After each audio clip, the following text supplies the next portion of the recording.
Olá, tudo bem com você? O capítulo 14 de João é uma preciosidade. Aqui encontramos a mais importante e mais maravilhosa promessa de Cristo aos seus seguidores. Ele começa dizendo: Não se turbe o vosso coração. Credes em Deus, crede também em mim. Na casa de meu pai há muitas moradas. Se assim não fora, eu vou-lo teria dito, pois vou preparar-vos lugar. Quando eu for e vos preparar lugar, voltarei e vos receberei para mim mesmo, para que onde eu estou, estejais vós também. Veja que promessa maravilhosa. O Cristo que nunca mentiu garante aos seus seguidores que, embora ele vá desempenhar um outro papel, e nós sabemos que ele irá para o santuário celestial, ali interceder pelos pecadores arrependidos, mas ele diz que voltará um dia. Cristo nunca mentiu. Não seria dessa vez, com um assunto tão importante, que ele faria isso. Na verdade, na Bíblia encontramos mais de 2.500 referências diretas e indiretas à segunda vinda de Cristo. Mas essa aqui é uma das mais preciosas porque partiu dos lábios de Jesus. Algo que fica muito claro também é que se ele vai levar para onde ele está os salvos, isso quer dizer que ele levará os salvos para o céu, não para outro lugar qualquer. Não deixará ninguém aqui. Nós já vimos que haverá duas ressurreições, uma para a vida eterna, outra para a morte eterna. Portanto, há apenas duas opções: salvação ou morte eterna. E aqui Jesus garante que levará para o céu aqueles que aceitarem seu plano de salvação, para que onde eu estou, estejais vós também.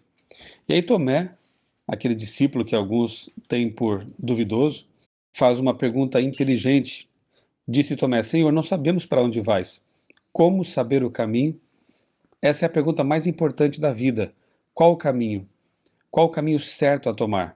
Até porque alguém disse uma vez que não adianta você ter um carro possante se você está no caminho errado. Você precisa saber onde está caminhando, para onde está indo. E Jesus respondeu, em resposta a essa pergunta inteligente de Tomé: Eu sou o caminho, a verdade e a vida. Ninguém vem ao Pai senão por mim. Note que, mais uma vez, com essa resposta, Jesus está afirmando sua divindade, porque seria muito absurdo um ser humano comum dizer que é o caminho, é a verdade e é a vida. Cristo disse isso porque ele era Deus em forma humana. E disse mais: Quem me vê a mim, vê o Pai. Aquele que crê em mim fará também as obras que eu faço, e outras maiores fará, porque eu vou para junto do Pai. Porque ele disse que aqueles que creem nele farão obras maiores ainda? Porque Jesus, quando esteve na terra, estava limitado pela humanidade. Ele não podia estar em todos os lugares ao mesmo tempo. A sua onisciência, a sua onipresença estavam limitadas, porque ele se esvaziou, como disse o apóstolo Paulo, ele se esvaziou de sua divindade. Mas quando ele fosse para o céu e enviasse então o Espírito Santo, não limitado por essas condições humanas, os discípulos seriam capacitados realmente, e como eram muitos discípulos, as obras seriam realmente maiores do que aquelas que Jesus realizou aqui na terra. Se me pedirdes alguma coisa em meu nome, eu o farei. Se me amais, guardareis os meus mandamentos. Veja, aqui Jesus insiste no fato de que nossas orações devem ser dirigidas unicamente a Deus em nome de Jesus. Não podemos nem devemos orar em nome de outra pessoa ou pedir que outra pessoa interceda, rogue por nós, porque o único mediador entre Deus e os homens é Cristo Jesus. Porque a única pessoa, o único ser no universo que, sendo Deus, se fez homem e pode então entender as coisas de Deus e as coisas humanas, é Jesus Cristo. Ele é a ponte, ele é o intercessor, ele é o mediador. Por isso, nossas orações têm que ser feitas em nome dele. E se o amamos de fato, devemos guardar seus mandamentos. O amor se expressa, o amor se manifesta de forma tangível, e a nossa prova de amor a Deus é seguir realmente a sua vontade e guardar os seus mandamentos. Nova promessa maravilhosa, verso 16: Eu rogarei ao Pai, e ele vos dará outro consolador, a fim de que esteja para sempre convosco, o Espírito da verdade. Veja que aqui no verso nós encontramos, no verso 16, encontramos a Trindade reunida. Eu, Jesus, rogarei ao Pai, Deus o Pai, e ele vos enviará outro consolador, o Espírito Santo. Jesus podia ter usado a palavra heteros, que significa outro de natureza diferente, mas aqui ele usou a palavra alós, que significa outro da mesma natureza. Ou seja, eu rogarei ao Pai e ele vos dará outro consolador semelhante a mim. A única pessoa que poderia ser esse consolador é o Espírito Santo. E esse consolador tinha que ser da mesma natureza que Cristo, porque de que adiantaria Jesus ir para o céu e enviar uma energia, uma força impessoal ou algo parecido?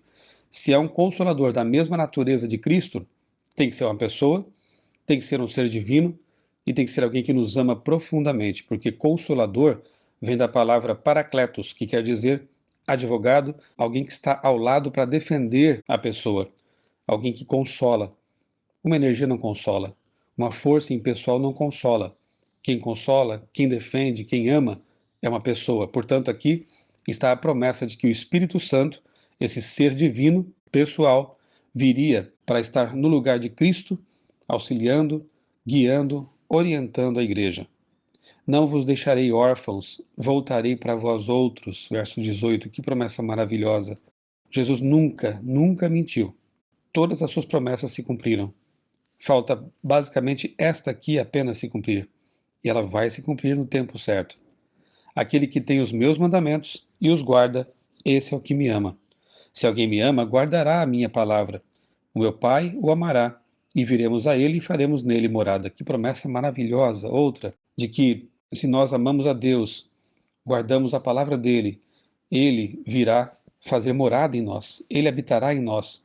E seremos, como diz Paulo, não mais nós vivendo, mas Cristo vivendo em nós. Deus habitando a nossa mente e nos guiando a vida. Verso 26.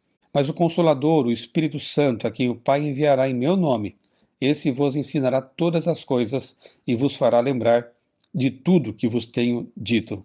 A missão do Espírito Santo seria e é a de nos lembrar de tudo que Jesus ensinou. Guardar, fixar em nossa mente as palavras de Cristo, seus ensinamentos. Deixo-vos a paz, a minha paz vos dou. Não vou-la dou como a dá o mundo. Verso 27. A paz do mundo é relativa. Disse alguém que não há nada mais pacífico do que um canhão carregado. Assim é a paz do mundo. Ela é efêmera, ela não é duradoura e ela depende de condições muito frágeis. A qualquer momento essa paz pode terminar. Mas a paz de Cristo não é como a do mundo. A paz de Cristo habita em nós, ela está em nosso coração, em nossa mente, e ainda que o mundo desmorone ao nosso redor, nós podemos estar em paz se temos Cristo conosco. A minha paz vos dou. Depois do verso 28, Jesus diz algo que algumas pessoas acham estranho quando ele fala assim: o Pai é maior do que eu. Obviamente que aqui a palavra grega meison, ela está aqui no sentido quantitativo de posição. Exemplo, o presidente é maior do que eu. Ele é maior que eu funcionalmente, pelo cargo que desempenha, mas não qualitativamente, não em essência, porque ele também é um ser humano. Portanto, este maior tem um sentido funcional, quantitativo. Enquanto esteve na terra, Jesus se submeteu, se humilhou e esteve aqui como um de nós em termos, porque no verso seguinte ele diz assim: aí vem o príncipe do mundo, ou seja, Satanás, e ele nada tem em mim. Ou seja, Jesus, embora tenha se feito um ser humano, ele veio com uma natureza sem propensão para o pecado, diferentemente de todos os pecadores que já nascem com inclinações, com tendências para o pecado. E isso porque Jesus veio com a natureza humana de Adão antes da queda. Jesus foi o único ser humano depois de Adão perfeito, um ser humano puro, e por isso ele pode acreditar ao ser humano pecador seus méritos, sua pureza, sua santidade.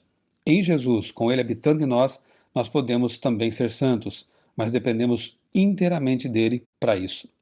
Para que quando acontecer, vós creiais. Verso 29, ele fala mais uma vez que as profecias são dadas para que quando se cumpram, nós possamos crer que realmente a palavra de Deus é fiel e verdadeira e nós podemos confiar nela. Que nesse dia você possa se alegrar com essa promessa da volta de Cristo que foi proferida por Ele mesmo. Eu voltarei para vocês. Eu sou o pastor Michelson Borges, desejo a você um dia muito abençoado na companhia desse Jesus maravilhoso que nos prometeu voltar e não nos deixar órfãos.